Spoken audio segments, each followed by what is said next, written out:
జీవితంలో ధనానికి ఎంత ప్రాధాన్యత ఉందో జ్ఞానానికి కూడా అంతే ప్రాధాన్యత ఉంది. జ్ఞానం లభించినప్పుడే ధనాన్ని సక్రమమైన మార్గంలో ఖర్చు పెట్టగలుగుతాం. అటువంటి జ్ఞానాన్ని అందింపజేసే శక్తి సరస్వతీదేవి.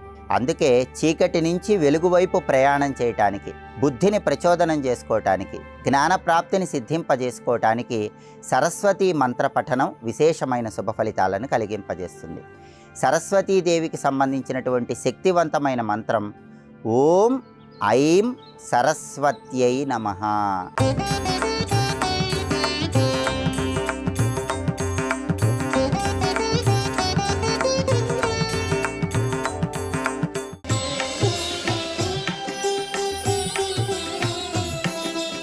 ఈ మంత్రం వెనుక ఉన్నటువంటి పరమార్థము, మంత్ర ఆవిర్భావ వైభవం పరిశీలిస్తే ప్రళయకాలంలో సృష్టి అంతా కూడా జలమయం అయిపోయినప్పుడు బ్రహ్మదేవుడు తిరిగి సృష్టిని పునర్నిర్మించే క్రమంలో ఉన్నప్పుడు సృష్టిలో ఎటువంటి చైతన్య శక్తి ఉండదు, సృష్టిలో నాదం ఉండదు, శబ్దం ఉండదు, సృష్టిలో ఎటువంటి అందాలు ఉండవు.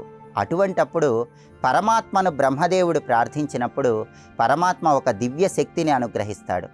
ఆ దివ్య శక్తి తేజో రూపంలో బ్రహ్మదేవుడి ముందు దర్శనమిస్తుంది.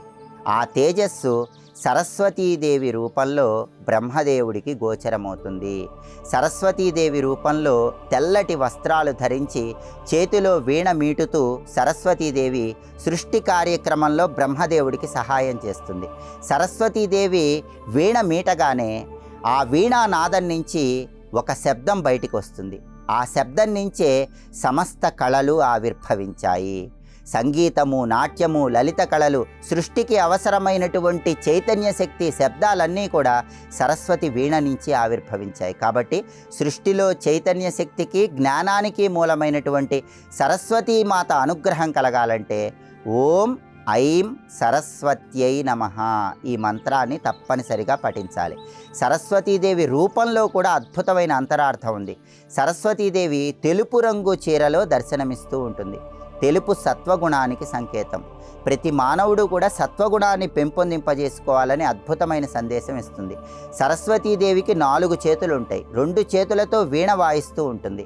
ఆ వీణ సకల కళలకు సంకేతం. అందుకే కళారంగంలో రాణించాలన్నా, రచయితలు అద్భుతమైన స్థాయిలో ఎదగాలన్నా సరస్వతీ మంత్రాన్ని జపించుకోవాలి. ఒక చేతిలో జపమాలను ధరించి ఉంటుంది. సరస్వతీదేవి చేతిలో ఉన్న జపమాల భక్తికి సంకేతం. భక్తి ఉన్నప్పుడే జ్ఞానం లభిస్తుందని సరస్వతీదేవి అద్భుతమైన సందేశం ఇస్తుంది. ఒక చేతిలో వేదాలు పట్టుకొని ఉంటుంది. అది జ్ఞానానికి సంకేతం. జ్ఞానం భక్తితో కలిసినప్పుడు మోక్షం లభిస్తుంది. అంటే జ్ఞానప్రాప్తిని సిద్ధింపజేసుకోవటానికి, మోక్షాన్ని పొందటానికి కూడా సరస్వతీ మంత్రం విశేషంగా సహకరిస్తుంది. అంత అద్భుతమైన సందేశం సరస్వతీ రూపంలో ఉంది. సరస్వతీదేవి వాహనం హంస. హంసకు ఒక ప్రత్యేకమైన లక్షణం ఉంటుంది. పాలు నీళ్లు కలిసి ఉన్నప్పుడు హంస పాలు మాత్రమే స్వీకరించి నీటిని విడిచిపెడుతుంది. అంటే మంచి చెడు కలిసి ఉన్న సమాజంలో మంచిని మాత్రమే స్వీకరించాలని, చెడును విడిచిపెట్టాలని హంస వాహనం ద్వారా సరస్వతీదేవి అద్భుతమైన సందేశం ఇస్తుంది. కొన్ని చోట్ల నెమలి వాహనం మీద కూడా సరస్వతీదేవి దర్శనమిస్తుంది. అంటే అహంకారాన్ని తొలగింపజేసుకున్నప్పుడే జ్ఞానం లభిస్తుందని నెమలి వాహనం మీద కూర్చున్న సరస్వతీదేవి అద్భుతమైన సందేశం ఇస్తుంది. మంత్ర పఠనం చేయటం ద్వారా సరస్వతీమాత సంపూర్ణమైన అనుగ్రహానికి ప్రతి ఒక్కరూ సులభంగా పాత్రులు కావచ్చు. సరస్వతీ మంత్రాన్ని పరిశీలిస్తే ఓం ఐం సరస్వత్యై నమః ఈ మంత్రంలో ఉన్న అర్థాన్ని పరిశీలిస్తే ఓం అంటే సృష్టికి మూలమైనటువంటి ప్రణవాక్షరం, ఐం అంటే సరస్వతీదేవికి సంబంధించిన బీజాక్షరం.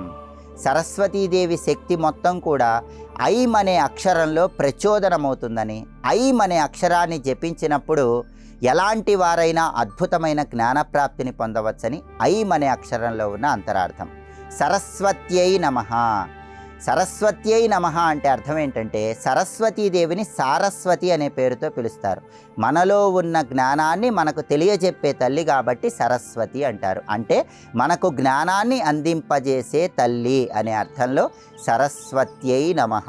అటువంటి సరస్వతీదేవికి నమస్కారం అని ఈ మంత్రంలో ఉన్న అంతరార్థం. అందుకే ఓం ఐం సరస్వత్యై నమః అనే మంత్రాన్ని ప్రతిరోజు 108 లేదా 54 లేదా 21 లేదా 11 సార్లు పఠించినట్లయితే ఐం అనే బీజాక్షరంలో ఉన్న సరస్వతీ శక్తి ప్రచోదనమై అద్భుతమైన జ్ఞానప్రాప్తిని పొందవచ్చు, వాక్శుద్ధిని పొందవచ్చు.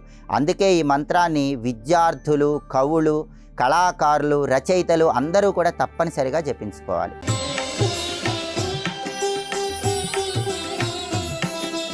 సరస్వతీ మంత్రాన్ని బ్రహ్మముహూర్తంలో జపించడం ద్వారా అద్భుత ఫలితాలు కలుగుతాయి. లేదా సరస్వతీ మంత్రాన్ని బుధవారం రోజు జపిస్తే కూడా విశేషమైన శుభ ఫలితాలు చేకూరుతాయి. శ్రీపంచమి సరస్వతీదేవి ఆవిర్భావ దినం. శ్రీపంచమి రోజు సరస్వతీ మంత్రాన్ని పఠించడం ద్వారా కూడా అద్భుతమైన మేధాశక్తిని ప్రచోదనం చేసుకోవచ్చు.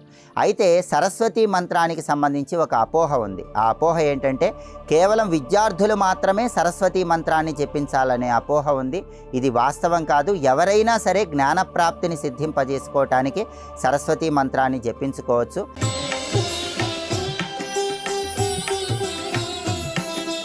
ఆధునిక కాలంలో ఏకాగ్రత లోపించినప్పుడు ఏకాగ్రతను పెంపొందింపజేసుకోవటానికి ఏ రంగంలో ఉన్న వారికైనా సరే సరస్వతీ మంత్రం విశేషంగా సహకరిస్తుంది. అందుకే ఆధునిక జీవితంలో ఉద్యోగ రంగంలో కానీ, వ్యాపార రంగంలో కానీ చేస్తున్న పనిలో ఏకాగ్రత పెంపొందింపజేసుకుని అద్భుతమైన విజయాలు సాధించడానికి ఈ మంత్రం చాలా చక్కగా ఉపకరిస్తుంది. అందుకే దివ్య మంత్రంలో ప్రతి ఒక్కరూ కూడా జ్ఞానప్రాప్తిని సిద్ధింపజేసే సరస్వతీ మంత్రాన్ని పఠించండి. చక్కటి శుభ ఫలితాలను సిద్ధింపజేసుకోండి.